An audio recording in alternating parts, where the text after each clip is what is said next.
చూసి ఇవి మేబీ నాకు ఎంకరేజ్ చేశాను అనమాట. ఇలాంటి మూవీ అవుట్ చేయడానికి, రాసుకోవడానికి కావాల్సిన ఇన్పుట్స్ ఇచ్చాయి. Okay. And coming to Ananya, మీరు ప్రీవియస్గా మీరు కూడా కొన్ని హర్రర్ ఫిల్మ్స్ చేశారు. రీసెంట్గా ఒక హర్రర్ ఫిల్మ్ చేశారు కదా? అది హారర్ కాదు, థ్రిల్లర్. అదే అప్రాక్స్ కొంచెం హర్రర్లా అనిపించింది. లేదు, థ్రిల్లర్ అట్లా కట్ చేస్తారు అంతే. థ్రిల్లర్. సో మీకు నెక్స్ట్ చేయబోయే సినిమాలకి ఈ సినిమా ఎంతవరకు ఉపయోగపడుతుంది? తంత్ర అది మనం ఇప్పుడే చెప్పలేం దేవ్, 100%. కాకపోతే మేకర్స్ కానీ ఎవరైనా ఇండస్ట్రీ రిలేటెడ్ వాళ్ళు ఎవరైనా ఈ ఫిల్మ్ చూసినప్పుడు ఓకే అనన్య ఇప్పటి వరకు చూడనంత బాగా పర్ఫామ్ చేసింది, ఓకే ఇట్లాంటి కైండ్ ఆఫ్ ఫిల్మ్స్ని అనన్యకి ఆఫర్ చేయొచ్చు అని అనుకుంటారు. అండ్ ఆల్సో ఇప్పటి వరకు అబ్జర్వ్ చేస్తే నేను ఫుల్ లెంత్ రోల్లో చాలా బ్యూటిఫుల్గా కనిపిస్తాయి ఈ ఫిల్మ్లో. అవును, చాలా మంది చెప్పారు. మల్లెపూలు, తెలుగు శారీ, ప్యూర్ తెలుగు ట్రెడిషనల్లో చూపించారు ఆయన. నేను ఒక సాంగ్ చూశాను బిగ్ స్క్రీన్లో, ఆ రోజు మీరు స్క్రీనింగ్ చేశారు కదా. అప్పుడు నాకు ఓకే, ఇన్ని రోజులకి ఈ అమ్మాయి పర్ఫెక్ట్ తెలుగు అమ్మాయి లాగా, అంటే మీరు తెలుగు అమ్మాయి కానీ పర్ఫెక్ట్గా పోర్ట్రే అవుతున్నారు, డీగ్లామ్ చేయకుండా నార్మల్గా ఉన్నట్లు అలా చూపించారు. సో నా లుక్స్ బాగుంటాయి ఈ ఫిల్మ్లో అని చాలా మంది చెప్పారు ఇప్పటి వరకు ప్రీమియర్ చూసిన వాళ్ళు. అంటే కొన్ని హర్రర్ ఫిల్మ్స్కి ప్లస్ పాయింట్ ఏంటంటే ఎప్పటికీ ఎవర్ గ్రీన్. ఇది ఇంకొక 10 ఏళ్ళ తర్వాతలా మీ పిల్లలతో మీరు చూసుకున్న ఫ్రెష్గా అనిపిస్తుంది. సో ఇది నేనే అని చెప్పుకోవచ్చు. చాలా మంచి మెమరీస్ కదా. సో అలా మీరు చెప్పుకునే క్యారెక్టర్ అవుతుంది. 100% అవుతుంది. అందుకని నేను ఇంత కాన్ఫిడెంట్గా మాట్లాడటానికి రీజన్ కూడా, నేను ప్రీమియర్స్ చూసినప్పుడు, లేకపోతే నార్మల్గా నన్ను నేను చూసుకున్నప్పుడు, లేకపోతే స్టోరీ విన్నప్పుడు, ప్రతి స్టేజ్లోనూ నాకు ఈ ఫిల్మ్ ఒక మంచి సినిమా అవుతుంది, ఆడియన్స్కి మంచి ఎక్స్పీరియన్స్ ఇస్తుంది, నా కెరియర్లో గుర్తుండిపోయే సినిమా అవుతుంది అని నాకు నమ్మకం ఉంది. ఓకే, ఇప్పుడు ఒక్కొక్క స్టార్ట్ చేస్తాను. చెప్పండి. ఫిమేల్ సెంట్రిక్ రోల్స్ చేయడం అంత ఈజీ కాదండి. అనుష్క, మన సౌందర్య, రమ్యకృష్ణ గారు అలాంటి వాళ్ళే చేయగలిగారు, చక్కగా పుల్ ఆఫ్ చేయగలిగారు. సో అలాంటి కొంచెం బరువైన, అంటే సినిమాని ఈ నాజుకు అందమైన భుజాలను మొయ్యాలి, ప్రతి ఫ్రేమ్లో కనిపిస్తే కొంతవరకు గ్లామర్ మనకి డ్రైవ్ చేయగలదు, కానీ పూర్తి గ్లామర్తో మనం వెళ్ళాం.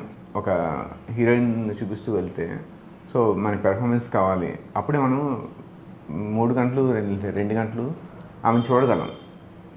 అప్పుడప్పుడు వచ్చి సాంగ్లో గ్లామర్ చూపించి వెళ్ళిపోవడం అది చాలా సింపుల్, ఎవరైనా చేయగలదు.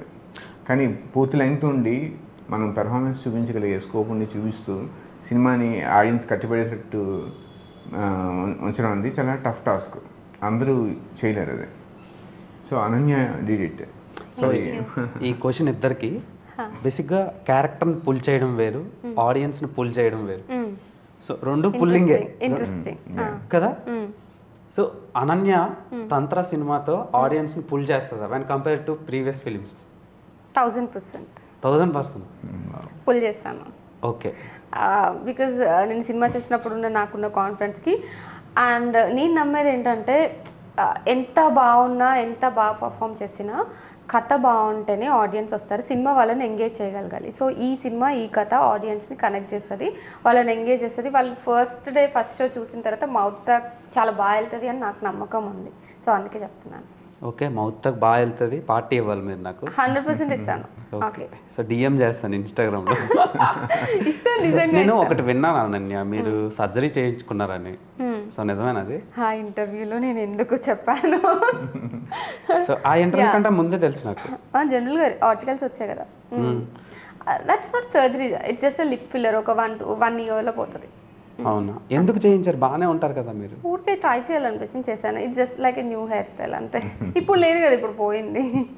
ఓకే, సో అండ్ మీరు బేసిక్గా సినిమాని డైరెక్ట్ చేస్తున్నప్పుడు కొన్ని మనకు రియల్ లైఫ్లో ఎక్స్పీరియన్స్ చేసిన పాయింట్స్ని మనం పెడతాం కదా. మీరు అలా ఎక్స్పీరియన్స్ చేసిన పాయింట్, మీరు భయపడ్డ పాయింట్ పెట్టారు సినిమా? యాక్చువల్గా అలాంటి పెడదామన్న ఐడియాతో అయితే రాయలేదు. ఫస్ట్ ఒక ఎమోషన్ స్టోరీ రాసుకుంటూ దానికి ఈ తాంత్రికులు, ఈ తాంత్రిక ఆచారాలు, ఈ పర్టికులర్ రిచువల్స్ అవి వస్తూ వచ్చాయి స్టోరీలో, పార్ట్ అండ్ పార్సల్గా వచ్చాయి అన్నమాట. సో నాకు తెలిసి నేనేమి పెట్టలేదు. ఓకే, శ్రీనివాస్ మేబీ కొంచెం తెలియకుండా వచ్చిండొచ్చు కొంత ఏదైనా. ఓకే, ఇప్పుడు శ్రీనివాస్ గారు మీ దగ్గరికి స్క్రిప్ట్ నరేట్ చేయడానికి వచ్చారు కదా, సరే ఫోన్ కాల్ ఆర్ నరేషన్ ఎలాగైనా సరే, నరేషన్ విన్నప్పుడు మీకు ఏమనిపించింది? ఇది ఏమైనా మీకు హెల్ప్ అవుతుందా అనిపించిందా, లేదా బాగా అంటే ఒక ఆడియన్గా మీకు ఎలా అనిపించింది? యా ఎగ్జాక్ట్లీ అదే పాయింట్కి వస్తున్నాను. హెల్ప్ కంటే దేవ్, నేను ఏ సినిమా చేసినా అది హెల్ప్ అవుతుందా లేదా అన్నదానికంటే కెరియర్కి అంటే కొన్ని ఆలోచిస్తాను. బట్ కొన్ని నేను మెయిన్ లీడ్లో చేసిన ఫిల్మ్స్ అన్నీ ఆడియన్స్కి as an audience point of వ్యూలో ఎంతవరకు కనెక్ట్ అవుతుంది అని ఆలోచిస్తాను. నేను చాలా తక్కువ scripts, I think first or second script, నాకు తెలిసి ఫస్ట్ స్క్రిప్ట్ ఒకటే స్క్రిప్ట్ అనుకుంటున్నాను. ఇలా విన్న వెంటనే నేను చేస్తాను అని చెప్పిన స్క్రిప్ట్ ఇదే అనుకుంటున్నాను నేనైతే. ఇప్పటి వరకు నేను విన్న స్క్రిప్ట్స్లో నెక్స్ట్ వచ్చే ఫిల్మ్స్ కూడా ఒక 4-5 ఉన్నాయి కదా, వాటన్నిటిని కన్సిడర్ చేసి చెప్తున్నాను అన్నమాట. అంటే 2024 అనన్య నామ సంవత్సరం అనమాట. ఎంత బాగుందో వినడానికి. సో ఐ హోప్ మీరు తెలుగు కాకుండా బౌండరీస్ దాటి కూడా మంచి స్క్రిప్ట్లు చేయాలి.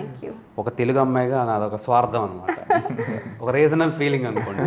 బేసిక్గా తెలుగు సినిమాలు ఈ మంచి మార్కెట్ ఉంటున్నాయి, ఆడియన్స్ యాక్సెప్టెన్సీ బాగుంది. సో మీకు పాన్ ఇండియన్ సినిమాల మీద ఒపీనియన్ ఏంటి? ఈ సినిమా పాన్ ఇండియా సినిమా అవుతుందా? తమిళ్ అండ్ హిందీ ఆడియన్స్కి చాలా బాగా వెళ్తుంది అని నేను అనుకుంటున్నాను. బట్ ఫస్ట్ తెలుగులో చూసిన తర్వాత మేబీ ఏమైనా ప్లాన్ చేస్తారేమో. తమిళ్ అండ్ హిందీ ఆడియన్స్ చాలా బాగా వెళ్తుంది ఈ సినిమా, ఎస్పెషల్లీ తమిళ్లో బాగా వెళ్తుంది అనుకుంటున్నాను నేను. ఓకే, సో నాకు కూడా అనన్య నాగల్లా గారి అమ్మాయిగా ఒక పాన్ ఇండియన్ స్టార్గా చూడాలని. సో ఆమె ఆల్రెడీ పాన్ ఇండియన్ యాక్టర్. ఎప్పుడైనా నేను లో అయితే ఇంటర్వ్యూ పెట్టి చూసుకుంటా అనమాట.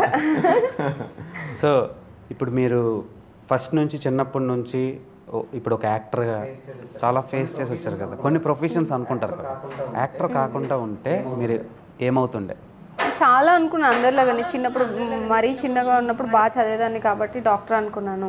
కొన్ని రోజుల తర్వాత మా మమ్మీ లాయర్ అనింది, అది అనుకున్నాను. తర్వాత ఇంకంతే, తర్వాత ఏం అనుకోలేదు. ఇంకా అందరు గో విత్ ద ఫ్లో అన్నట్టు. ఇప్పుడు మా ఫ్యామిలీలో అందరూ కజిన్స్ అందరూ బీటెక్ చేయడం, జాబ్ చేయడం, సాఫ్ట్వేర్ చేయడం, నేను కూడా అలానే ఇంకా గో విత్ ద ఫ్లో అన్నట్టు వెళ్ళిపోయాను అంతే. సో వకీల్ సాబ్ సినిమా చూసినప్పుడు మీ దగ్గరికి వచ్చి ప్యాంపర్ చేయాలనుకున్నా ఆ క్యారెక్టర్కి. సో నాకు ఈ ఆపర్చునిటీ ఇప్పుడు దొరికింది, కానీ ప్యాంపర్ చేయాల్సిన అవసరం లేదు. అంటే కొంచెం స్ట్రాంగ్ క్యారెక్టర్స్ చేస్తున్నారు కదా, సో అందుకని చెప్పి.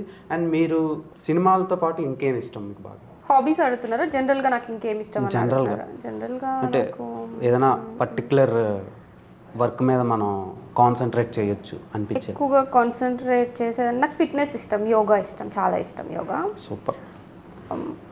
అంతకు మించి అంతగా ఎక్కువ ఇంకేది ఉండదు నాకు ఎక్కువ. ఇఫ్ మీరు యోగా టీచర్ అయితే నేను మీ దగ్గర స్టూడెంట్ అవుతా. నేను ఆల్రెడీ యోగా ట్రైన్ టీచరే, కాకపోతే ఎలా చెప్పాలి ఇంకా నేర్చుకోలేదు, జస్ట్ ట్రైనింగ్ తీసుకొని వచ్చాను. ఓకే.